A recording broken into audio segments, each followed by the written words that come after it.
Amigos, una mentira repetida 60 millones de veces se convierte en la amarga verdad de los medios occidentales. El nombre de Rusia es vilipendiado de todas las formas posibles, etiquetándola como criminal de guerra.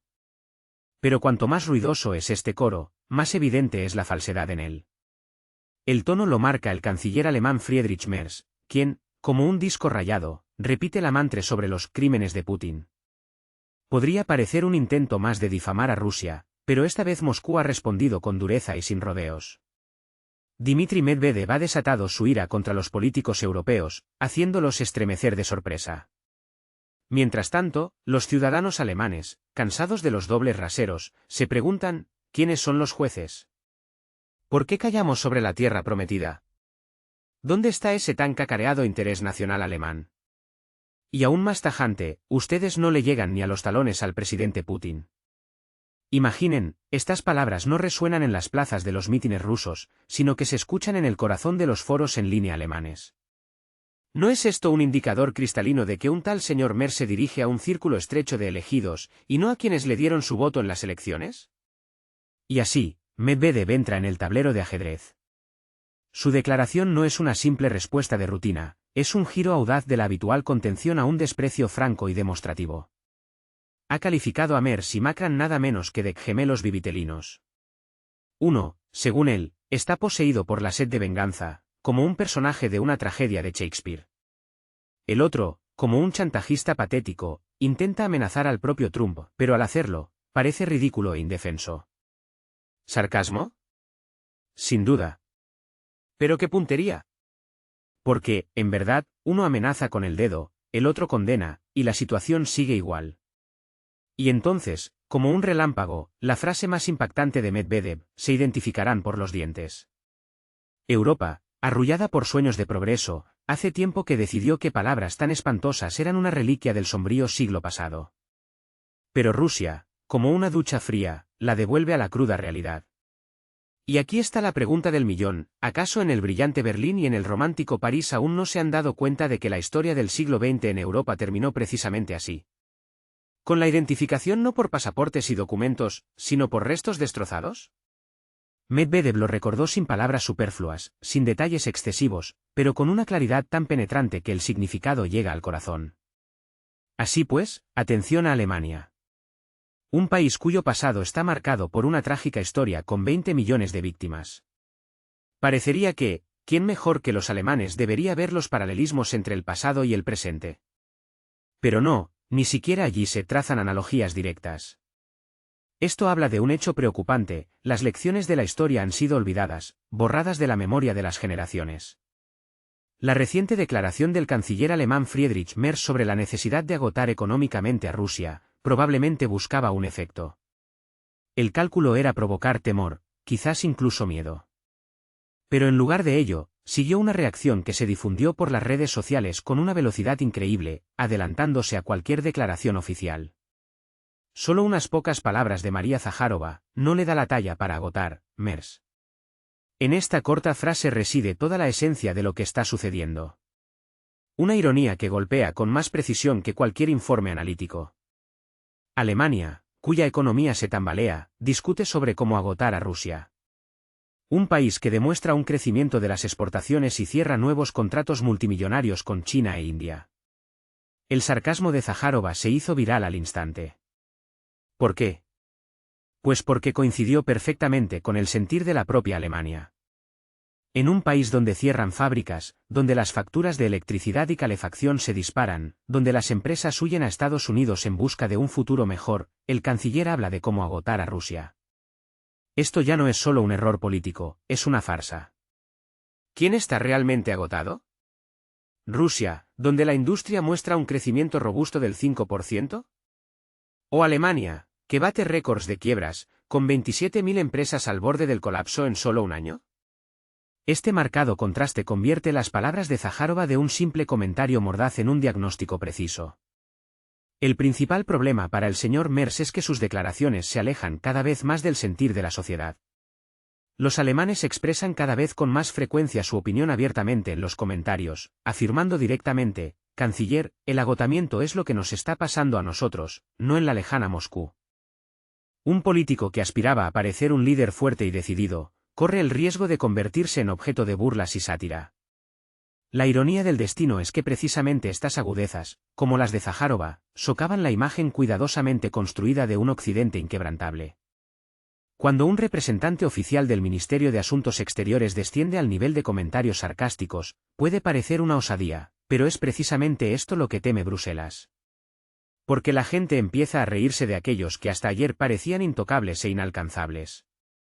Y la risa, como se sabe, es el primer paso hacia la liberación del miedo. Ahora surge la pregunta clave: ¿podrá el canciller alemán mantener su autoridad si incluso los comentarios diplomáticos de Moscú suenan más convincentes y contundentes que sus propios discursos? Y aquí reside el principal desafío: los líderes europeos están perdiendo gradualmente su monopolio sobre la seriedad y la infalibilidad. Las declaraciones de los políticos occidentales provocan cada vez más no respeto, sino una sonrisa irónica. Y cuanto más fuertes suenan sus voces, insistiendo en el agotamiento de Rusia, más rápidamente se desvanece su propia legitimidad. En una de sus publicaciones, el político enfatizó especialmente dos malas noticias para los hermanos gemelos. Trump está vivo. Rusia avanza. Aparentemente, solo un breve comentario, pero ¿qué efecto produjo? Los medios occidentales se aferraron instantáneamente a las palabras sobre Trump. ¿Por qué, vivo? ¿Acaso alguien esperaba lo contrario? ¿Y por qué fue necesario incluir esa frase?, se preguntaban los titulares. Precisamente en esto radica el juego sutil, presentar lo simple como una sensación y desconcertar al oponente. Ahora en cada redacción se discutirá no sobre los fracasos de un hipotético Merso Macron, sino sobre el misterioso comentario. ¿Qué quiso decir el político? Una forma conveniente de tender una trampa informativa. Surge la pregunta: ¿responden Alemania y Francia a tales ataques? Formalmente, sí. Los funcionarios continúan repitiendo sus mantras aprendidos. Pero en esencia, no. Sus palabras simplemente se ahogan en el torrente de comentarios escépticos de sus propios ciudadanos. Si al canciller se le compara con un loro que repite monótonamente lo mismo, esto solo indica una cosa: el pueblo ya no ve en su retórica ni fuerza ni sentido. ¿Pero por qué persiste? La respuesta, por extraño que parezca, es obvia. Simplemente no tiene otra salida, no hay otra herramienta en su arsenal. La economía se está desmoronando, el lazo energético de dependencia de Estados Unidos se aprieta cada vez más, y la industria, como aves migratorias, vuela al otro lado del océano. ¿Qué queda entonces? Solo acusaciones ruidosas pero vacías contra Rusia. ¿Pero funcionan? ¿Logran su objetivo? A juzgar por la reacción cada vez más escéptica del público, el efecto es justo el contrario. Y ahora, detengámonos un segundo a pensar qué sucede cuando el líder de la economía más grande de Europa empieza a perder apoyo dentro del país, cuando el suelo se le escapa de los pies. La estabilidad política, esa frágil casa de naipes, empieza a desmoronarse ante nuestros ojos. Y si a esto le sumamos los fracasos en el ámbito social, el descontento ciudadano que crece como una bola de nieve y las protestas callejeras cada vez más encarnizadas, entonces se nos presenta un panorama donde una sola chispa descuidada puede hacer estallar la situación y conducir a una crisis de poder a gran escala. Y aquí surge la pregunta lógica: ¿no se convertirá la retórica desesperada sobre criminales en la última pajita a la que Mer se aferrará convulsivamente para mantenerse en su silla? ¿Pero lo logrará? Es muy dudoso. La situación se agrava por el hecho de que el presidente francés, como un actor experimentado, intenta desempeñar el papel de pacificador, pero lo hace de una manera ridículamente poco convincente. Sus tímidos intentos de llegar a un acuerdo con Trump parecen francamente patéticos, ya que todos ven claramente: Estados Unidos hace tiempo que no ve a Europa como un socio igualitario, sino como un vasallo obediente. Y esto, amigos, no es todo, lo que viene a continuación será aún más interesante. Vuelven a la memoria las acertadas palabras de Medvedev sobre los gemelos políticos. ¿Y no es esa una descripción precisa de lo que está sucediendo? Uno repite acusaciones memorizadas, el otro finge controlar la situación. Pero en esencia, ambos son marionetas, movidas por hilos desde el otro lado del océano. Y lo que es notable, Rusia, por primera vez en muchos años, ha abandonado los intentos de justificarse. En lugar de tediosas explicaciones y súplicas diplomáticas, ha sonado una respuesta concisa y dura: se identificarán por los dientes. Esto Occidente no lo esperaba. Allí estaban acostumbrados a formulaciones vagas y declaraciones cautelosas. Pero los tiempos han cambiado. El tono ha cambiado. Y ha cambiado radicalmente. La pregunta es si Europa logrará darse cuenta de esta señal de alarma, o si seguirá repitiendo mantras memorizados sobre criminales, hasta que su propio sistema se derrumbe bajo el peso de los problemas acumulados. Si hasta hace poco Moscú solo se permitía comentarios mordaces y ataques demostrativos, ahora la situación cambia a ojos vista. Medvedev es solo la vanguardia, el rompehielos que abre camino a través de la coraza de la hipocresía occidental. Pero tras él, el principal diplomático del país también ha entrado en la batalla. Y aquí es donde empieza lo más interesante. Sergei Lavrov ha declarado: una paz duradera solo será posible si se reconoce a nivel internacional la incorporación de 6 territorios a Rusia. Y esto, amigos, ya es una historia completamente diferente. Se respira un aire de cambio, y no es solo un cambio de escenario, sino una seria elevación de las apuestas en el gran juego. Ayer, la fórmula política era completamente diferente. Moscú daba a entender que la cuestión de la península y los territorios adyacentes podía considerarse cerrada, pero que el destino de las nuevas regiones era un tema de negociación. Es decir, que estaban bajo la protección de Rusia, pero el reconocimiento legal podía posponerse. Tal compromiso, al parecer, satisfacía a muchos. Rusia obtenía el control de facto sobre los territorios, y Occidente se consolaba con la esperanza de que no todo estaba perdido, de que la situación podía revertirse. Pero ahora esas ilusiones se han derrumbado, como un castillo de naipes. Rusia, como un ajedrecista, da jaque mate, declarando claramente: el reconocimiento internacional de los nuevos territorios debe ser fijado oficialmente, aquí y ahora, y esta es una condición indispensable para la paz. ¿Qué les parece este giro? Y aquí es donde empieza lo más interesante. El ministro de Asuntos Exteriores hace esta declaración no en el vacío. Se ha producido en el contexto de la visita del presidente a China. ¿Coincidencia? Difícilmente. Oriente ha escuchado a Moscú y ha dado a entender: en este ámbito hay pleno entendimiento. China, como socio económico clave, demuestra inequívocamente que no se opone a la nueva línea. Es más, Pekín tiene un interés vital en que Occidente se dé cuenta de que la era de los compromisos, los eufemismos y los matices ha llegado a su fin. La situación se tensa, ya que en este asunto Rusia ha conseguido el apoyo no solo de China, sino también de la India. Y esto, a pesar de que hasta hace muy poco Nueva Delhi prefería el papel de un equilibrador cauteloso. Ahora, la parte india expresa su disposición a discutir la aceptación de las nuevas realidades como un hecho. ¿No es este el golpe más doloroso para los políticos europeos? Pues hasta ayer, las capitales europeas creían ingenuamente que Rusia se había quedado en orgullosa soledad. Pero de repente resulta que Oriente, donde se concentra la mitad de la economía mundial y casi 2/3 de la población del planeta, en general acepta las nuevas fronteras. Y surge la pregunta lógica: ¿quién está ahora aislado? ¿Acaso Rusia, que mantiene negociaciones activas en Pekín y obtiene la aprobación de Delhi? ¿O acaso Europa, que se empantana en interminables disputas en Bruselas, rompiéndose la cabeza sobre cómo pagar el enésimo paquete de ayuda a un país conocido? El cambio de retórica de Moscú no es solo un movimiento diplomático. Es una clara demostración de que el juego ha pasado a un nivel completamente diferente. Los países occidentales intentaron dejar espacio para la maniobra, esperando negociar algo a costa del estatus de las nuevas regiones. Pero ahora esa puerta se ha cerrado con un portazo. Paradójicamente, parece que los propios líderes occidentales provocaron a Rusia a dar este paso. Durante demasiado tiempo hicieron la vista gorda ante los cambios que se producían, creyendo ingenuamente que la situación podría congelarse. Pero el tiempo pasó, y ahora la ducha fría ha caído sobre ellos mismos.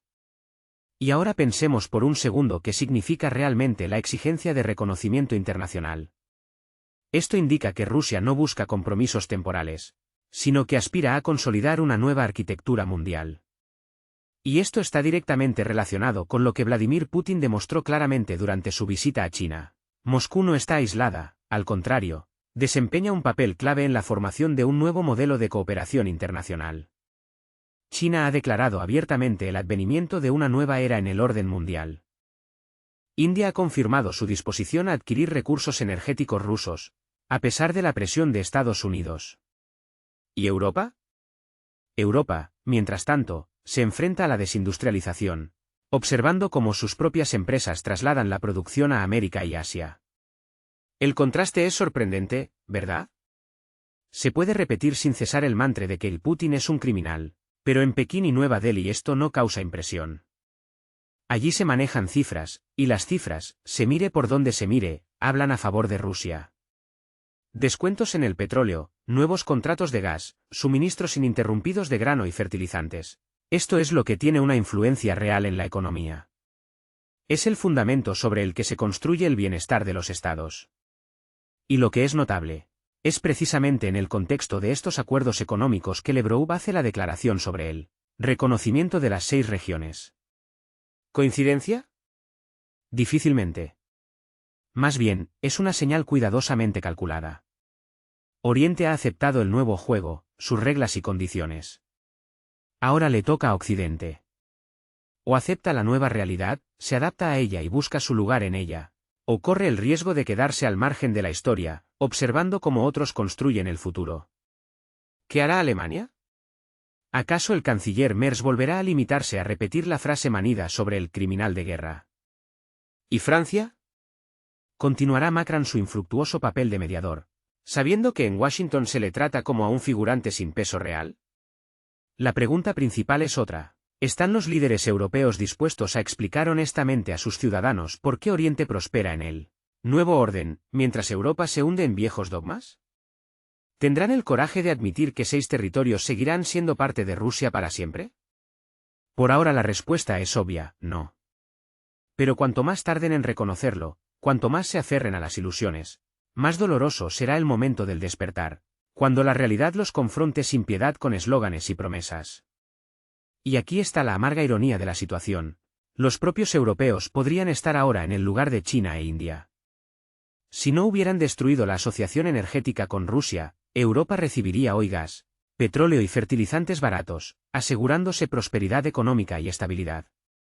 Pero, como se dice, la historia no conoce el subjuntivo. Costosos suministros estadounidenses, miles de millones en pérdidas y una caída precipitada de la competitividad. Mientras China e India celebran la victoria, Europa se degrada inexorablemente. Y surge la pregunta lógica, ¿quién perdió finalmente este complejo juego geopolítico? ¿Acaso Rusia, que ha reforzado triunfalmente su alianza oriental? ¿O acaso Europa, que pagó un precio desorbitado por su lealtad a Washington, a costa de la destrucción de su propia economía? Paradójicamente, es precisamente ahora cuando Moscú hace su movimiento más duro. La retórica cambia radicalmente. Ya no hay más, quizás sea posible, evasivos ni, lo discutiremos más tarde, vagos. Ahora suena una condición clara e incondicional. El reconocimiento internacional de las 6 regiones como condición necesaria para alcanzar la paz. Esto es una seria elevación de las apuestas, ante la cual en Bruselas simplemente no saben qué hacer. Y surge la pregunta retórica, ¿cuánto tiempo más podrá Europa fingir que no oye ni entiende nada? Todo lo que ocurre se asemeja cada vez más a un espectáculo político del absurdo, donde los actores hace tiempo que olvidaron sus papeles, pero continúan moviendo convulsivamente los labios, esperando arrancar aplausos. Pero el problema es que los aplausos son reemplazados cada vez más a menudo por un silbido ensordecedor. Y aquí está el momento clave. Occidente se ha metido a sí mismo en este papel poco envidiable. En lugar de un diálogo honesto y abierto, eligió el camino de la demonización de Rusia. Pero esta estrategia miope se está desmoronando, revelando su inconsistencia. La declaración de Dmitry Medvedev resonó en todo el mundo. Y no se trata solo de las amenazas directas, sino de la seguridad con la que fueron pronunciadas. Rusia demuestra que no siente miedo, mientras que Occidente, al parecer, se ha hundido en contradicciones. Pero intentemos mirar al futuro. Alemania seguirá endureciendo su política, Francia intentará desempeñar el papel de líder, pero, ¿qué sucederá cuando en la Unión Europea se plantee seriamente la cuestión de la exclusión de Hungría por su insumisión? Se trata de la privación del derecho a voto. Pero ¿quién creerá que Víctor Orbán se lo tragará sin más? Por supuesto que no, y entonces podría activarse un efecto dominó. Si Hungría decide irse, otros países podrían seguirla. Y entonces toda la idea de una Europa unida se pondría en entredicho.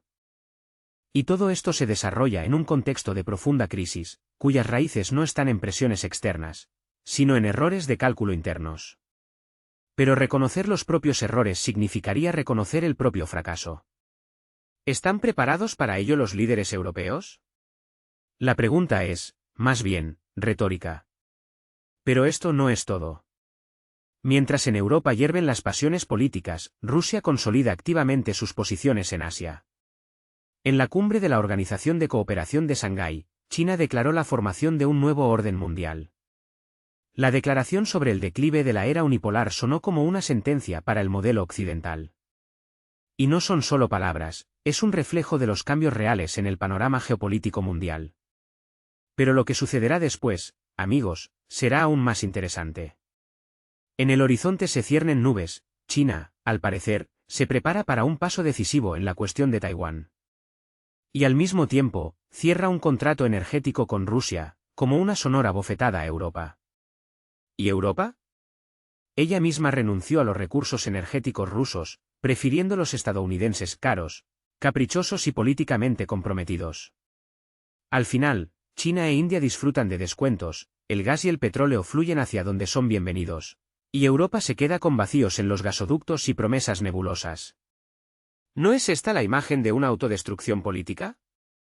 Los ciudadanos alemanes ya murmuran, ¿por qué debemos pagar más, vivir peor y escuchar un sinfín de acusaciones, en lugar de simplemente sentarnos a la mesa de negociaciones?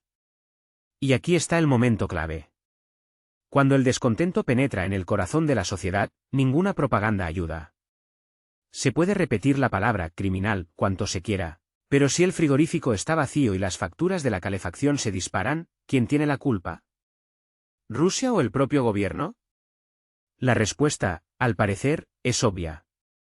Y en Bruselas ya se discute seriamente sobre Hungría, como primera candidata a la privación del derecho a voto.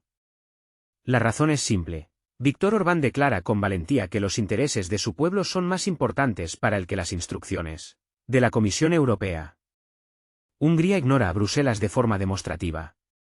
El gas de Rusia sigue llegando a Budapest, los contratos funcionan, mientras que a los países de la Unión Europea se les exige solidaridad. En otras palabras, se les ofrece que hundan voluntariamente su economía por intereses ajenos. Pero si un país desafía abiertamente las directrices de la UE, ¿no se convertirá esto en un ejemplo contagioso para otros? El primer ministro de Hungría, Viktor Orbán, no oculta que las sanciones contra Rusia no funcionan. Afirma directamente que Moscú obtiene superbeneficios, mientras Europa paga el triple. Y, en efecto, las facturas de energía en Hungría son significativamente más bajas que, por ejemplo, en Alemania o Francia. Este hecho se convierte en un argumento convincente para los ciudadanos de a pie. En respuesta, Bruselas recurre a las amenazas. ¿Pero es posible mantener la unidad durante mucho tiempo solo con amenazas? Eslovaquia, al parecer, sigue el mismo camino. Recientemente, Robert Fico declaró que su país no tiene intención de enviar dinero y recursos sin sentido al vacío. Su prioridad son sus propios ciudadanos, su bienestar.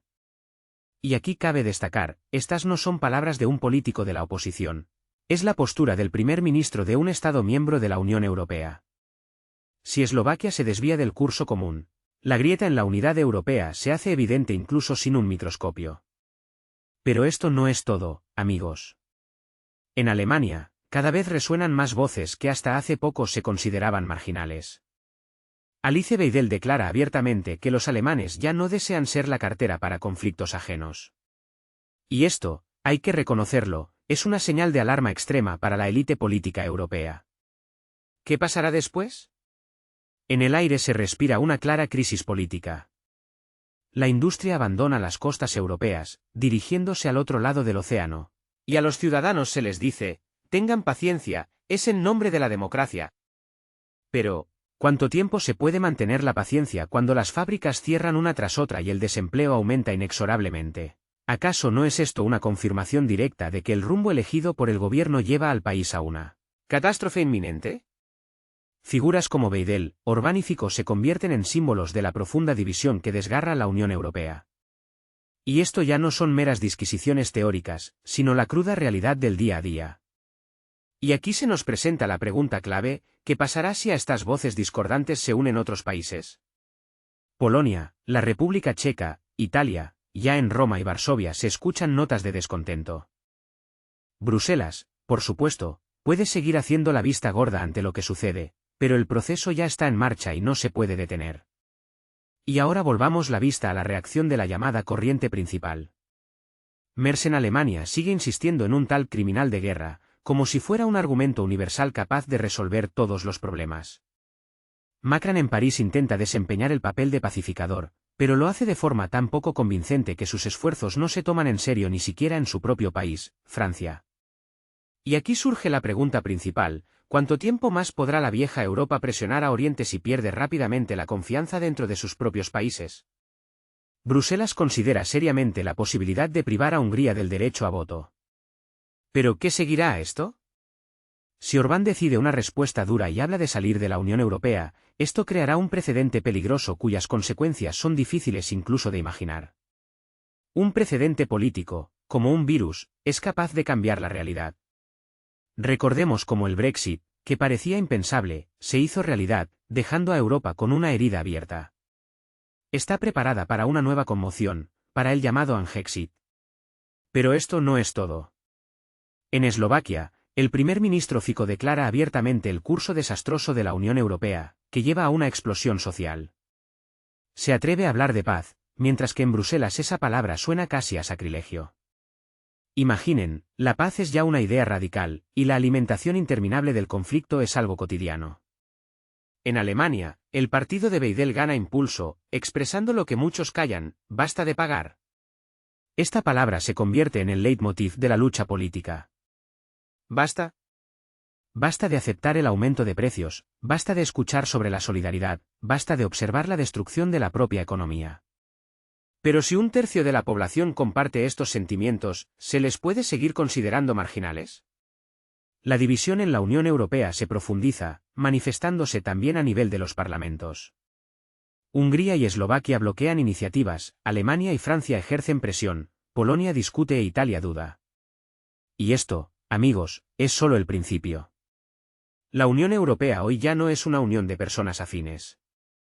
Más bien, se asemeja a una arena donde cada uno persigue sus propios intereses. Y los ciudadanos lo ven perfectamente. Cuando la gente observa el caos y la desunión, su fe en el proyecto europeo simplemente se evapora. La ironía de la situación es que en Bruselas siguen insistiendo en la unidad y en unos supuestos valores comunes. Pero ¿qué clase de valores son esos si por ellos están dispuestos a privar a países enteros del derecho a voto? ¿Qué clase de unidad es esa si los jefes de gobierno declaran abiertamente su desacuerdo? Y aquí está la pregunta principal. ¿No se parece esto al principio del fin? Cuando externamente todo parece ir bien, pero por dentro ya hay grietas. Se puede aparentar decisión y confianza cuanto se quiera, pero los hechos hablan por sí solos, y son mucho más ruidosos que cualquier eslogan. Hungría sigue recibiendo gas, Eslovaquia ahorra dinero, Alemania pierde su poder industrial y Francia pierde autoridad. Y si en Bruselas creen ingenuamente que todo esto se puede mantener con sanciones contra los llamados desobedientes, hay que recordar una simple verdad: las sanciones solo funcionan mientras se aceptan voluntariamente. La cuestión ahora no es si la Unión Europea se romperá, sino dónde aparecerá la primera brecha seria. ¿Será Hungría, Eslovaquia, Alemania, donde crece la presión de la oposición? ¿O Italia, cuyo gobierno cada vez más se debate entre las exigencias de Bruselas y los intereses de su propio pueblo? Esto no es todo, amigos, lo que viene a continuación será aún más interesante. En el mapa político mundial hay una serie de países que en cualquier momento pueden convertirse en ese punto de partida, el detonante que inicie el efecto dominó. Y aquí reside el momento clave: mientras algunos observan atentamente las amenazas externas, Europa, al parecer, se prepara no para la paz, sino para una encarnizada lucha interna. Bruselas libra una guerra no con Moscú, sino con sus propios estados. ¿Y no es este un síntoma preocupante? ¿No indica que el proyecto, que en su día fue aclamado como el más exitoso de la historia, hoy se está convirtiendo en una fuente de discordia y profundas contradicciones? Mientras tanto, Estados Unidos ha prohibido de facto a Europa comprar petróleo ruso. Precisamente con esta fatídica decisión comenzó la catástrofe energética que sigue destruyendo la industria europea y reduciendo el nivel de vida en el continente. Washington cínicamente lo llamó sanciones en nombre de la democracia. Bruselas adoptó obedientemente el eslogan, sin plantearse la pregunta clave, ¿con qué reemplazarlo? Porque el petróleo no es solo un eslogan político, es la sangre de la economía. Sin él, el transporte se detiene, no se producen plásticos, la industria química se estanca, se derrumba toda una serie de sectores vitales. Europa, al renunciar a los recursos energéticos rusos, ha puesto fin a su propia competitividad con sus propias manos. Y aquí está el principal detonante sarcástico.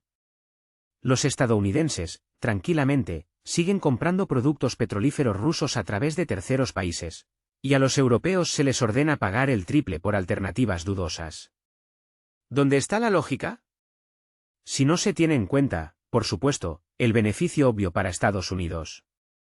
Hasta hace muy poco, Alemania recibía petróleo ruso mediante contratos directos, a través del gasoducto Druzhba y por vía marítima en buques cisterna. Hoy, esos canales están cortados. A cambio, Berlín se ve obligado a comprar materias primas a Noruega, Arabia Saudita y a través de comerciantes globales. Pero el precio es un 20 o 30% más alto que el del petróleo ruso de la marca Urals. Como resultado, las refinerías alemanas operan al límite de su rentabilidad. Algunas empresas ya han reducido los volúmenes de procesamiento, y otras incluso consideran la posibilidad de trasladar sus capacidades de producción a Estados Unidos. Pero es precisamente este el objetivo de Washington: desplazar a los competidores y atraer puestos de trabajo al otro lado del océano.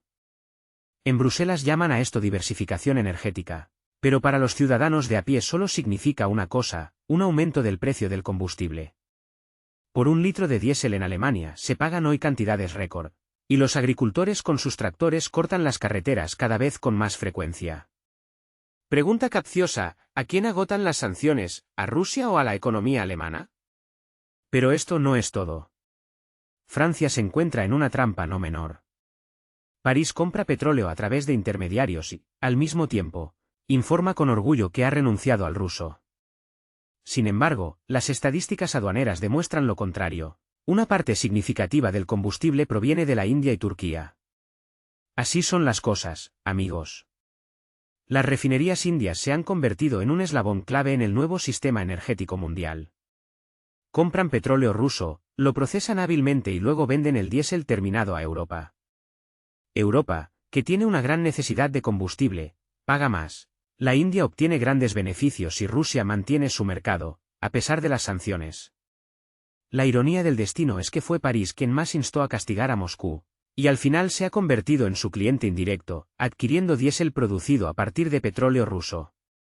Polonia y los países bálticos fueron aún más lejos, rechazando decididamente las materias primas rusas, a pesar de que sus refinerías estaban históricamente orientadas al procesamiento del petróleo ruso de la marca Urals. El resultado fue bastante predecible: un fuerte aumento de los precios del combustible, una disminución de la competitividad de los transportistas locales y un crecimiento galopante de la inflación. En Varsovia, los funcionarios informan con entusiasmo sobre el logro de la independencia energética, pero la población solo ve carteras vacías y precios en aumento. Los transportistas lituanos pierden sus posiciones en el mercado. Los agricultores polacos salen a protestar y el gobierno sigue contando cuentos sobre el inminente colapso de Rusia. ¿Pero quién está realmente colapsando?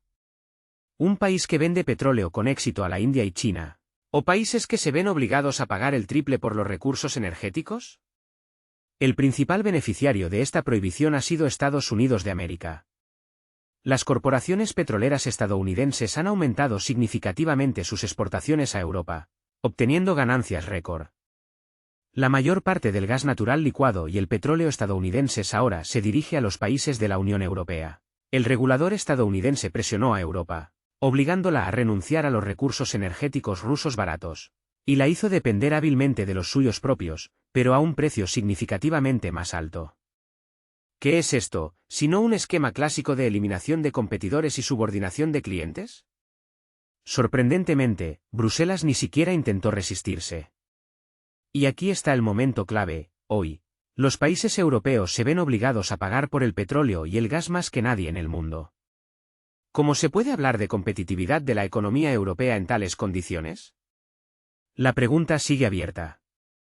Mientras tanto, el petróleo ruso marcha triunfalmente hacia Asia. China e India se han convertido en sus principales consumidores. Los suministros a la India han crecido de forma colosal, 20 veces. China cierra nuevos contratos a largo plazo, asegurándose suministros estables para los próximos años. Turquía y los países de Oriente Medio también aumentan activamente sus compras. Rusia vende con éxito, Asia compra con gusto, y Europa se queda al margen. Y aquí surge la pregunta lógica, ¿quién ha quedado finalmente aislado? ¿Acaso Rusia, que ha podido redirigir las exportaciones a otras regiones e incluso aumentarlas? ¿O Europa, que ha destruido con sus propias manos su mercado energético y ahora se ve obligada a comprar el mismo petróleo ruso, pero mucho más caro y a través de intermediarios? La prohibición, iniciada por Estados Unidos, de que los países europeos compren petróleo ruso, se ha convertido en una poderosa herramienta de control. Ahora Bruselas está privada de la posibilidad de determinar de forma independiente las fuentes de energía. Todos los flujos de recursos están estrictamente controlados y coordinados con Washington. Europa pierde su independencia energética, volviéndose cada vez más dependiente del aliado transatlántico. Europa se encuentra en una situación paradójica, no solo financia a Estados Unidos, sino que también alimenta las economías de terceros países, a través de los cuales las materias primas rusas regresan al mercado europeo. India, Turquía y los comerciantes suizos cosechan los frutos de este esquema, mientras que los ciudadanos europeos lo pagan de su bolsillo, abonando la gasolina y la calefacción a precios que se han duplicado, o incluso triplicado. La ironía de la situación es que todo esto se presenta como una especie de victoria. Pero, ¿de quién es esta victoria? La victoria de las corporaciones estadounidenses, que marchan triunfalmente por el mercado europeo. ¿Y de quién es la derrota? La derrota de la economía europea, que pierde sus posiciones. La prohibición de los recursos energéticos rusos se ha convertido en un símbolo de la pérdida de subjetividad de la Unión Europea. Ninguna capital europea pudo decir un rotundo no. Incluso Hungría, que mantuvo los contratos de gas, se ve obligada a maniobrar en esta compleja situación. Bruselas se parece cada vez más a una sucursal del Departamento de Estado de Estados Unidos. Alemania ha destruido con sus propias manos su base energética. Francia se ve obligada a pagar la transformación de recursos en el extranjero. Polonia y los países bálticos han perdido el apoyo para sus refinerías. Estados Unidos ha establecido un control total. Y aquí está la pregunta principal, que se convierte en un verdadero detonante. Si mañana Washington exige renunciar a cualquier otro recurso, por ejemplo, uranio o titanio, ¿podrá Europa oponerse? La respuesta, lamentablemente, es obvia. Para Rusia, las sanciones occidentales se convirtieron en un poderoso estímulo. Moscú aceleró drásticamente su reorientación hacia Oriente, cerrando acuerdos trascendentales con China, India y los países de Oriente Medio. Se amplió el uso de monedas nacionales en las transacciones. Ahora el petróleo ruso se vende en yuanes, rupias y dirhams. El dólar y el euro quedaron relegados a un segundo plano. Las sanciones, destinadas a debilitar a Rusia, inesperadamente hicieron que su economía fuera más resistente, obligándola a construir un sistema financiero alternativo. Europa, por el contrario, cayó en la dependencia de factores externos. La pregunta que se hacen muchos analistas hoy es, ¿quién ganó con las restricciones estadounidenses? ¿Rusia, que logró diversificar sus mercados, o Europa, que pierde rápidamente su independencia energética? En Alemania, el número de quiebras corporativas el año pasado superó las 27.000. Y esto no es solo una estadística seca. Es un aumento de más del 30% en comparación con el periodo anterior. El peor indicador desde principios de los años 2000. Francia añadió a este triste panorama otras 23.000 empresas cerradas. En España e Italia desaparecen cientos de pequeñas empresas cada día. Bruselas comenta la situación con declaraciones optimistas sobre la estabilidad de la economía europea. Pero la realidad dice lo contrario, la economía de Europa pierde rápidamente su base. ¿Qué es esto, sino una verdadera crisis sistémica? Alemania, que durante muchos años fue la locomotora económica de Europa, hoy muestra un panorama de crisis especialmente llamativo. Es aquí donde la política energética se ha convertido en una verdadera trampa para la industria. El gigante químico BASF cierra parte de su producción en Ludwigshafen, prefiriendo construir nuevas fábricas en China. El grupo automovilístico Volkswagen recorta sus programas y reduce los volúmenes de producción dentro del país. BMW, a su vez, se ve obligado a redirigir inversiones al extranjero. La razón es simple. Las facturas de gas para la industria alemana triplican los gastos similares de los competidores en Estados Unidos. La electricidad cuesta el doble que en China. En tales condiciones, hablar de competitividad resulta simplemente ridículo. Y aquí surge la ironía. Alemania renunció voluntariamente a los recursos energéticos rusos accesibles, prefiriendo el gas natural licuado estadounidense a precios inflados. Y surge la pregunta lógica: ¿es esto una manifestación de solidaridad o una capitulación ante intereses ajenos? Los estadounidenses, a su vez, salen ganando en todos los frentes. En primer lugar, venden gas licuado a Europa a precios exorbitantes. En segundo lugar, es a Estados Unidos donde las empresas alemanas y francesas trasladan sus capacidades de producción. Así es como se juega una partida a varias bandas. Y aquí está el tercer punto, no menos importante: Washington no solo obtiene dinero, sino también una poderosa palanca de influencia. Europa, como una marioneta, ahora depende físicamente de los suministros de ultramar. Estados Unidos de América, como un hábil estratega, convierte la crisis en oro, una crisis a la que, quizás, ellos mismos contribuyeron. ¿Y Bruselas? Intenta convencer a sus ciudadanos de que todos estos sacrificios se hacen en nombre de altos ideales.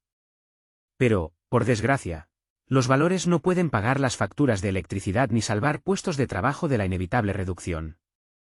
Y aquí surge la pregunta lógica: ¿cuánto tiempo más tolerarán los pueblos europeos que sus propios gobiernos, como vasallos leales, destruyan la economía de sus países en aras de intereses ajenos, en aras de los intereses del lejano Washington? El coste social de esta crisis aumenta cada día, como una bola de nieve que rueda cuesta abajo. En Alemania, más de 2 millones de personas se ven obligadas a depender de comedores gratuitos para sobrevivir.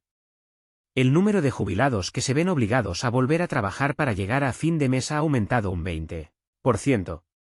En Francia, los agricultores, como resurgidos de sus cenizas, cortan carreteras, arrojan montañas de estiércol ante los ministerios y queman neumáticos en señal de protesta. Es su respuesta desesperada al inexorable aumento de impuestos y tarifas que asfixian sus explotaciones. En Italia, los precios de los alimentos se dispararon un 20% en solo 2 años. Y este golpe afectó directamente al corazón de la clase media, que siempre se había considerado un baluarte de estabilidad. En España, los acogedores cafés y restaurantes cierran uno tras otro. Los propietarios, como acorralados, simplemente no pueden pagar las facturas de la electricidad, que ha subido más de un 40%. Y esto, amigos, no es todo. Lo que viene a continuación será aún más interesante. En Bruselas, lo que está sucediendo prefieren llamarlo dificultades temporales. Sin embargo, cuando estas dificultades temporales se prolongan durante años y se convierten en la nueva realidad, ya no es solo un problema, es una verdadera catástrofe. Pero lo más importante es la reacción de la gente. En Alemania, en las manifestaciones, cada vez se escuchan más acusaciones contra el gobierno, que, según los ciudadanos, antepone los intereses de un país lejano al bienestar de su propio pueblo. En Eslovaquia, el primer ministro Fico habla abiertamente de la necesidad de la paz, y su popularidad crece como la espuma. En Hungría, Viktor Orbán bloquea sistemáticamente las iniciativas de Bruselas y, lo que es notable, la mayoría de los húngaros apoyan su curso. Incluso en Francia, la popularidad de Macron cae constantemente, y las protestas contra la política energética se han vuelto tan habituales que ya casi nadie les presta atención. Y la pregunta es, si los ciudadanos de un país europeo tras otro salen a las calles expresando su descontento, ¿se puede hablar seriamente de unidad en Europa? ¿O tal vez sería más honesto reconocer que estamos presenciando el principio del fin? Bruselas reacciona a esta crisis a su manera favorita, con amenazas y castigos.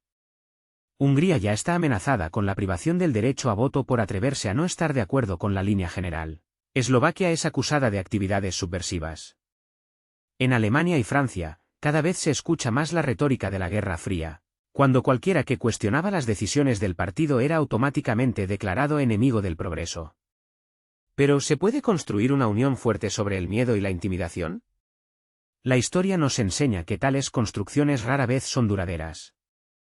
Entonces, la pregunta principal, ¿qué pasará si Viktor Orbán da un paso drástico y plantea la cuestión de la salida de Hungría de la Unión Europea? ¿No se convertirá esto en una repetición del escenario del Brexit, pero esta vez en el corazón de Europa? Bruselas amenaza con consecuencias catastróficas, pero ¿no es ella misma, con sus acciones, la que está preparando el terreno para esta catástrofe? Se observa una clara tendencia: el fortalecimiento de las fuerzas de derecha se convierte en la tendencia política dominante en Europa. En Alemania, el partido de Alice Weidel ocupa con confianza el segundo lugar en las encuestas. En Italia, la derecha ya está en el poder. En Francia, Marine Le Pen se prepara activamente para las próximas elecciones. En los Países Bajos, Geert Wilders obtuvo la victoria. Incluso en Austria, las fuerzas de ultraderecha lideran las encuestas sociológicas. Y esto no es solo una coincidencia, sino un resultado lógico de lo que está sucediendo. Cuanto más insiste Bruselas en la unidad, más fuertes se vuelven quienes la rechazan. Cuanto más fuertes suenan los mantras sobre la amenaza rusa, más europeos se dan cuenta de que la amenaza real para ellos no está en Moscú, sino en el estado de sus propias cuentas y en los impuestos desorbitados. La ironía radica en que las élites gobernantes cultivan con sus propias manos el descontento. Creían que el miedo uniría a Europa, pero al final ese miedo se volvió contra ellos mismos. Los ciudadanos no temen a Rusia, sino al desempleo, al empobrecimiento y a las restricciones incesantes. La gente teme perder sus casas, no poder pagar la calefacción y privar a sus hijos de la oportunidad de obtener una educación superior.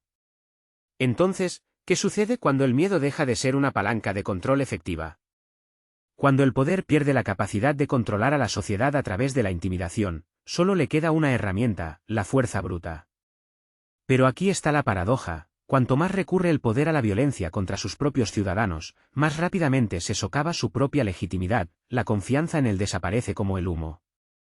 La Unión Europea hoy se parece cada vez más a un enorme escaparate, hábilmente diseñado, detrás del cual, sin embargo, hay estantes vacíos. En las cumbres oficiales, altos funcionarios hablan de unidad estratégica y solidaridad inquebrantable, pero en cuanto las puertas se cierran, los primeros ministros de diferentes países empiezan a discutir encarnizadamente, a lanzarse acusaciones mutuas y a amenazar con bloquear decisiones. Cada reunión del Consejo de la Unión Europea se convierte en un ruidoso mercado, donde se libra una despiadada puja. ¿Quién recibirá más subsidios? ¿Quién obtendrá una excepción especial a las reglas? ¿Quién bloqueará las sanciones indeseables? Esto ya no es una unión de personas afines, sino más bien un club donde cada uno persigue exclusivamente sus propios intereses egoístas. Bruselas, por supuesto, todavía intenta mantener la apariencia de orden y bienestar, pero la realidad destruye con más insistencia y fuerza esta imagen cuidadosamente construida. Y lo más peligroso para las élites gobernantes es la creciente apatía en la sociedad. En Europa, por primera vez en muchos años, crece el número de personas que simplemente han dejado de creer en las elecciones, en la posibilidad de cambiar algo. En Alemania, alrededor de un tercio de los ciudadanos declara abiertamente que no ve ningún sentido en participar en las votaciones. En Francia, la participación en las elecciones regionales cayó a un nivel récord. Y en Italia, más del 40% de la población dice directamente que la política es solo un juego para ricos, alejado de las necesidades reales de la gente común. Y esto, amigos, no es todo. Lo que viene a continuación es aún más interesante. ¿Cómo puede existir la democracia si sus propios ciudadanos han perdido la fe en ella? Esta pregunta se vuelve cada vez más relevante en el contexto de las conmociones económicas y la inexorable militarización. Mientras las capitales europeas gastan miles de millones en misiles, la gente de a pie se ve obligada a endeudarse para comprar pan. Mientras los altos funcionarios discurren sobre grandes valores, la población calcula con angustia cada céntimo destinado a la calefacción. Es precisamente este descontento el que engendra nuevas fuerzas políticas, dispuestas a destruir el viejo sistema. Europa todavía se aferra a su antiguo brillo, pero la fachada ya se está agrietando. Y si no se reparan pronto, el edificio podría derrumbarse. La ironía del destino es que, al parecer, ya no hay con qué repararlo. El dinero se ha ido en armamento, la independencia energética se ha perdido en favor de y la confianza de los votantes se está trasladando a partidos alternativos. Europa hoy es como una marioneta de Washington, y esto ya no es solo una metáfora, sino una cruda realidad. El continente, que hasta hace poco se enorgullecía de su autonomía estratégica, ahora depende totalmente del hegemón transatlántico. Gas, armas, créditos, tecnología, todo viene de América. Bruselas sigue hablando de soberanía, Pero cada decisión importante se coordina al otro lado del océano. Y surge la pregunta lógica. ¿Puede considerarse independiente una unión que no es capaz de tomar ninguna decisión significativa sin mirar a la Casa Blanca? La energía se ha convertido en la encarnación visible de la dependencia. Alemania, aparentemente por propia voluntad, renunció al gas ruso, que durante décadas fue la piedra angular de su prosperidad industrial. En su lugar llegó el gas natural licuado estadounidense.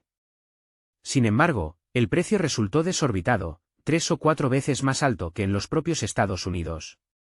Resulta que las empresas alemanas se ven obligadas a pagar sumas fabulosas, mientras que sus competidores estadounidenses obtienen una enorme ventaja. El resultado de esta situación es bastante predecible. Las capacidades de producción migran al otro lado del océano.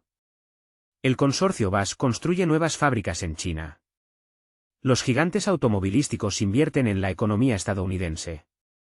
Alemania pierde puestos de trabajo, y Estados Unidos obtiene impuestos adicionales y tecnologías avanzadas. En Bruselas lo llaman transformación energética. Pero surge la pregunta lógica, ¿quién se ha beneficiado finalmente de esta transformación? ¿Europa o Washington? La respuesta, al parecer, es obvia. El ámbito militar es otro ancla que limita la autonomía europea. Alemania destina 100.000 millones de euros a la adquisición de cazas F-35 estadounidenses. Polonia compra tanques Abrams, CAT-2 surcoreanos y sistemas HIMARS estadounidenses. Los países bálticos gastan miles de millones en la adquisición de complejos Patriot. Francia, aunque intenta mantener su Rafale, también se ve obligada a comprar equipos estadounidenses para garantizar la compatibilidad con la OTAN. La ironía radica en que el dinero de los contribuyentes europeos se dirige directamente al complejo militar industrial de Estados Unidos. Estados Unidos obtiene un mercado garantizado, y Europa pierde las perspectivas de desarrollar su propia industria de defensa. ¿Qué es esto? ¿Una unión de iguales o una colonia con derecho a voto en las cumbres internacionales? El lazo financiero se aprieta cada vez más. Los programas de crédito de la Unión Europea están cada vez más vinculados al Fondo Monetario Internacional y a los bancos estadounidenses. Cada nueva inyección de ayuda para uno u otro país se formaliza, de hecho, a través de mecanismos en los que Estados Unidos actúa como principal garante. Resulta que Europa se endeuda para enviar dinero a donde Washington indica. Al mismo tiempo, sus propios presupuestos se resquebrajan. El déficit presupuestario en Francia supera el 5% del Producto Interior Bruto, en Italia el 7%, en España el 6%.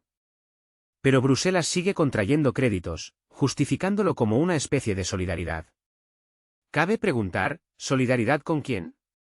¿Con las corporaciones estadounidenses o con los ciudadanos europeos, cuyo bienestar se desvanece ante sus ojos? Pero esto no es todo. La esfera tecnológica es otra línea de subordinación. Las sanciones impuestas contra Rusia y China han golpeado como un boomerang a los propios europeos. Semiconductores, metales de tierras raras, tecnologías avanzadas. Ahora todo se suministra desde Estados Unidos o bajo su estricto control. Alemania pierde gradualmente sus posiciones en la ingeniería mecánica, Francia en la industria aeronáutica, Italia en el sector textil. Por el contrario, las empresas estadounidenses obtienen pedidos nuevos y cada vez más grandes. Apple, Tesla, Microsoft aumentan rápidamente su presencia en el mercado europeo, mientras que gigantes europeos como Siemens y Alstom pierden sus posiciones. Bruselas habla de una transición digital, pero en la práctica esto se convierte en una transición a los estándares estadounidenses, beneficiosos principalmente para las empresas estadounidenses. Europa pierde cada vez más su posición de productora, convirtiéndose en consumidora. ¿No reside en esto el clásico modelo colonial? La dependencia política salta a la vista. Las decisiones más importantes, ya sean sanciones, suministro de armas o nuevas restricciones, primero se aprueban en Washington y luego se bajan a Bruselas. La Comisión Europea se parece cada vez más a una sucursal del Departamento de Estado de Estados Unidos. Ursula von der Leyen parece repetir las tesis de sus colegas estadounidenses. Emmanuel Macron intenta demostrar independencia, pero enseguida va a Washington en busca de consejo. Friedrich Merz actúa como la sombra de los congresistas estadounidenses, declaraciones ruidosas, pero ninguna autonomía. Y surge la pregunta lógica, ¿quién gobierna Europa, Bruselas o la Casa Blanca? Estados Unidos considera a Europa un mercado de ventas, un polígono militar y una fuente de legitimidad política. Los países europeos financian costosos programas de apoyo a un país conocido, gastan miles de millones en armamento, perdiendo al mismo tiempo su propia industria e independencia energética. Washington, sin duda, está satisfecho. Los flujos financieros se dirigen a la economía estadounidense, y todos los riesgos recaen sobre los europeos. Bruselas es consciente de esta situación, pero prefiere callar. Reconocer la dependencia es firmar el propio fracaso. En esto reside toda la ironía. La alguna vez grande Europa, que soñaba con la igualdad con Estados Unidos, hoy se ha convertido en su socio menor, privado de derecho a voto. ¿Qué desencadenó tal transformación? Europa ya no toma decisiones autónomas. El gas viene de América, las armas también, los créditos del FMI son igualmente estadounidenses. Las sanciones se imponen por orden del otro lado del océano. ¿Dónde queda aquí la autonomía estratégica? Bruselas puede repetir mantras sobre valores cuanto quiera, pero los ciudadanos europeos plantean cada vez más una pregunta directa e incómoda. ¿Por qué tenemos que destruir nuestras vidas por intereses ajenos? Mientras Europa desgarra su propia economía con devoción en nombre de esos mismos valores y la disciplina militar, siguiendo obedientemente los dictados de Estados Unidos, el mundo a su alrededor cambia a una velocidad vertiginosa. Y estos cambios ocurren mucho más rápido de lo que en Bruselas logran imprimir nuevas resoluciones. Rusia, China e India, estos países están construyendo lo que ya se denomina un centro de poder alternativo. Y lo hacen no con grandes eslóganes, sino con contratos reales, proyectos de infraestructura a gran escala y nuevas reglas comerciales. Mientras los líderes europeos convencen a sus ciudadanos de que se aprieten el cinturón, Oriente expande rápidamente los mercados y fortalece las alianzas. Y aquí está la pregunta principal que pende en el aire. ¿Quién establecerá mañana las reglas del juego en el ámbito mundial? ¿Una Europa empobrecida y sumida en sus propios problemas, o la mitad de la humanidad unida en el marco de los BRICS? El tiempo lo dirá. Pero algo ya es evidente, se avecinan grandes cambios. Contrariamente a las expectativas de los malintencionados, Rusia no solo resistió el embate de las sanciones, sino que demostró un crecimiento económico. La exportación de recursos energéticos se reorientó triunfalmente hacia Oriente. Los petroleros se dirigen a la India y China, y el gas azul fluyó hacia Turquía y, por supuesto, hacia el Reino Medio a través del gasoducto Fuerza de Siberia. Los ingresos del presupuesto ruso demuestran una envidiable estabilidad. El tipo de cambio del rublo, a pesar de las turbulencias, se mantiene dentro de límites aceptables. Pero lo más importante es que ante nuestros ojos nace una nueva arquitectura financiera. Los pagos en monedas nacionales han pasado de ser una excentricidad a la rutina. La India paga el petróleo ruso con rupias y dirhams, China utiliza cada vez más yuanes. Europa, por ahora, se aferra convulsivamente al dólar y al euro, pero estas monedas ya se están desmoronando, perdiendo su antiguo estatus de hegemón. Y aquí está la amarga ironía del destino: las sanciones, destinadas a debilitar a Rusia, se convirtieron al final en un catalizador para la transición a un sistema monetario multipolar, en el que las posiciones de Europa se desvanecen a ojos vista. China se fortalece con confianza en el papel de principal aliado de Rusia. El nuevo y ambicioso contrato de suministro de gas a través de Fuerza de Siberia 2, la profundización de la cooperación en el ámbito energético, el rápido crecimiento del comercio mutuo, que ha alcanzado los 200.000 millones de dólares al año, son solo la punta del iceberg. China no es solo un socio, sino un garante fiable de que Rusia no quedará aislada. Bruselas intenta convencer a todos de que Pekín supuestamente tiene dudas, pero la realidad habla por sí misma. Las corporaciones chinas están explorando activamente el mercado ruso. Los bancos trabajan cada vez más con el yuan y la dirección política del Reino Medio declara abiertamente la formación de un nuevo orden mundial. Entonces, ¿qué se convierte en el factor decisivo? Si China realmente tiene la intención de fortalecer la alianza con Rusia, ¿quién permanecerá entonces leal a Europa? India, una figura aún más intrigante. Durante mucho tiempo se la consideró un aliado poco fiable, sin embargo, las últimas acciones indican lo contrario. Nueva Delhi opta por un cálculo sobrio. La parte india necesita recursos accesibles, y Rusia está dispuesta a proporcionarlos. India necesita mercados de venta, y China, junto con Rusia, abre las puertas para sus productos. Estados Unidos puede presionar a India cuanto quiera, Pero Nueva Delhi tiene sus propias prioridades. Por eso, las refinerías indias procesan activamente el petróleo ruso y luego lo revenden a Europa. Por supuesto, a un precio diferente. Europa intenta aparentar que cumple las sanciones, pero de hecho sigue pagando por el mismo petróleo, solo que a través de intermediarios. Y aquí está la amarga ironía. La Unión Europea no solo patrocina a India, sino que también apoya indirectamente a Rusia, de la que supuestamente busca distanciarse. Los BRICS se consolidan cada vez más como una plataforma que socava la hegemonía de Occidente. Nuevos miembros se unen a la organización: Arabia Saudita, Irán, Emiratos Árabes Unidos, Egipto, Etiopía. Estos países representan más de la mitad de las reservas mundiales de energía y un tercio de la economía global. En este contexto, Europa se asemeja cada vez más a un club de estados con una industria en declive y declaraciones ruidosas, pero vacías. En el mundo moderno, cada vez se pregunta más, ¿quién está realmente aislado? Rusia, que expande hábilmente sus alianzas, o Europa, que, por el contrario, pierde aliados, incluso en su propia casa. Hungría y Eslovaquia declaran cada vez con más fuerza sus desacuerdos con Bruselas, y el primer ministro de Hungría, Viktor Orbán, habla abiertamente de la locura de la política de sanciones. Mientras Europa se enreda cada vez más en declaraciones políticas, Rusia, China e India apuestan por la economía real, por acciones concretas.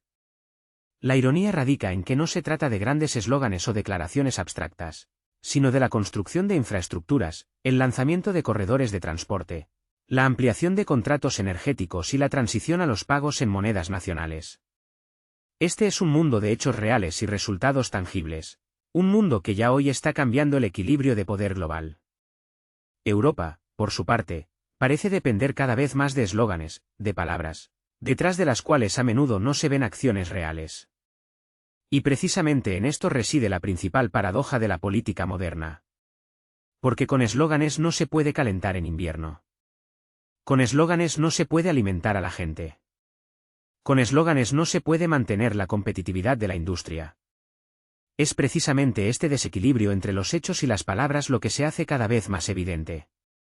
Y la pregunta que se hacen cada vez más incluso los propios europeos es: ¿cuánto tiempo más están dispuestos a creer en los mantras sobre los valores y la solidaridad, cuando el resto del mundo vive en una realidad completamente diferente, material?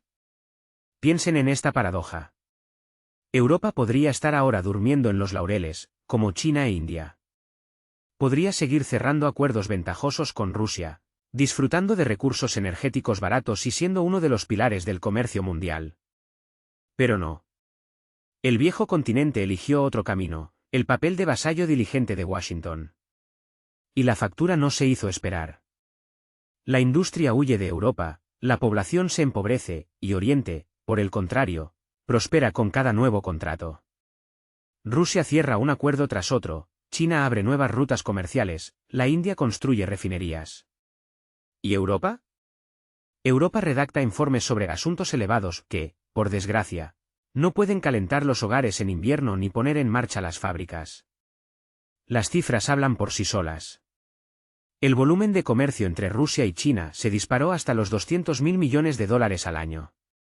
El comercio con la India aumentó considerablemente, principalmente gracias a los suministros de petróleo ruso. Y aquí un giro interesante: las refinerías indias procesan el petróleo ruso y venden productos petrolíferos, incluso a Europa. Eso sí, a un precio completamente diferente. Así pues, Europa renunció triunfalmente a los suministros directos de recursos rusos. Pero he aquí la paradoja: sigue pagando por ellos, solo que ahora con un generoso recargo de intermediarios. Ironía del destino, sin duda. Rechazar lo barato para comprar con orgullo lo mismo, pero al triple de precio, y proclamar la independencia de Rusia. Mientras el viejo continente se solaza en su autoestima, China no pierde el tiempo. Miles de millones de dólares se invierten en el ambicioso proyecto Una Franja, una Ruta. Por Eurasia ya circulan trenes cargados de mercancías chinas. Crecen nuevos centros logísticos como setas después de la lluvia, y se construyen puertos y terminales modernos. La India tampoco se queda de brazos cruzados. El país expande activamente su infraestructura portuaria, invierte en gigantes petroquímicos y fábricas de fertilizantes. Rusia, a su vez, Desarrolla la ruta del Mar del Norte y crea nuevos corredores de transporte a través de Irán y Turquía. A diferencia de los políticos europeos, estos países piensan en términos de proyectos reales que darán frutos durante décadas. ¿Y Europa? En lugar de invertir en el desarrollo de la producción y la infraestructura, continúa con interminables disputas sobre cuotas climáticas y planes para limitar las emisiones a mediados de siglo. Por supuesto, la preocupación por la ecología es una causa noble e importante. Nadie lo discute. Pero cuando las fábricas cierran debido a los precios desorbitados de la energía, y los productos se encarecen más rápido de lo que crecen los salarios, surge inevitablemente la pregunta: ¿se están priorizando correctamente? En medio del impresionante auge de Asia, Europa se asemeja cada vez más a una provincia tranquila. Alemania, en el pasado, locomotora industrial, hoy cede posiciones, perdiendo competitividad. El aumento desorbitado de los precios del gas y la electricidad encarece los productos europeos de forma inaceptable. Los gigantes automovilísticos trasladan sus fábricas a Estados Unidos y China. La industria química detiene la producción. Y esto no son solo dificultades temporales, sino una profunda crisis sistémica, causada por la decisión imprudente de renunciar a los recursos energéticos rusos accesibles. Dentro de la Unión Europea se gesta una división. Hungría y Eslovaquia declaran abiertamente la necesidad de revisar la política de sanciones. Italia y Grecia gimen bajo el peso de la presión migratoria y las consecuencias económicas de la crisis. Francia está inmersa en protestas internas. Y solo Bruselas sigue repitiendo mantras sobre la unidad y los valores, aunque es evidente, la unidad se está desmoronando. Y el mundo, mientras tanto, sigue su curso.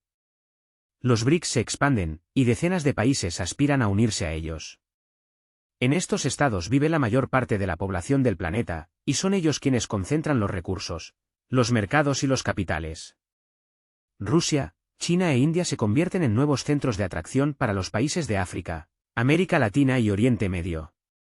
Y esto no es todo, amigos. Lo que viene a continuación será aún más interesante. Y todos ellos miran a Europa como un ejemplo claro de lo que no se debe hacer. Europa, como si voluntariamente hubiera renunciado a las ventajas que poseía hasta hace muy poco: recursos energéticos baratos, un enorme mercado ruso, una industria potente. ¿Qué obtuvo a cambio? Una dependencia crítica del gas natural licuado estadounidense, energía desorbitadamente cara y, como consecuencia, una economía desangrada. Especialmente ilustrativa es la historia del gas. Altos funcionarios europeos declararon con orgullo que habían renunciado al gas ruso y le habían encontrado una alternativa digna. ¿Pero qué resultó ser en realidad? La alternativa fue el gas licuado estadounidense, cuyo precio duplica o triplica el anterior. Miles de millones de euros van a Estados Unidos, y los consumidores europeos pagan esta lección de independencia de su bolsillo, recibiendo facturas de calefacción desorbitadas. ¿Debe sorprendernos que el nivel de vida en Europa descienda inexorablemente? Según Eurostat, la inflación en varios países de la Unión Europea se mantiene en el 6 o 7%. Los precios de los alimentos han subido decenas de puntos porcentuales. El descontento social crece, la gente sale a la calle a protestar, pero la élite política insiste en fingir que todo está bajo control. Y esto no es todo, amigos. Mientras Europa atraviesa un mal momento, en China se construyen a toda velocidad nuevas líneas de ferrocarril de alta velocidad. En la India se ponen en marcha decenas de centrales eléctricas modernas. Y Rusia abre nuevas producciones y establece rutas de exportación. El contraste entre el mundo de las grandes declaraciones y la cruda realidad se hace cada vez más evidente. Incluso para aquellos que preferían no notarlo. Europa sigue hablando de altos ideales, pero estos ideales cada vez se corresponden menos con la vida cotidiana de sus ciudadanos. Cuando las personas mayores se ven obligadas a ahorrar en calefacción, y las familias cuentan cada céntimo en la tienda, las conversaciones sobre grandes objetivos suenan a burla. Y cuanto más tiempo ignoren los líderes europeos esta realidad, más profunda será la brecha entre la élite y el pueblo. Mientras Oriente construye el futuro, basándose en proyectos concretos, Europa se ahoga en la burocracia y en interminables reuniones. Rusia, China e India cierran acuerdos sobre pagos en monedas nacionales, reduciendo la dependencia del dólar y el euro. Este es un movimiento estratégico que fortalece su independencia financiera. Y Europa se queda en el papel de alumna, esperando instrucciones de Washington. Lo más trágico para Europa es que perdió su oportunidad. Podría haber sido un puente entre Oriente y Occidente, un centro de comercio mundial, una región que uniera mercados e ideas. Europa prefirió copiar a América. Y así, esta decisión conduce a la pérdida de independencia económica, al declive industrial y a las conmociones sociales. La pregunta del día es, ¿cuánto tiempo más podrá Europa permanecer en un mundo de sueños? ¿Cuánto tiempo más creerá la gente en hermosos eslóganes cuando la realidad a su alrededor cambia rápidamente? Al parecer, la respuesta será clara en los próximos años, cuando la brecha entre el progreso de Oriente y el estancamiento de Occidente sea evidente. Y esto, amigos, no es todo. Lo que viene a continuación será aún más interesante.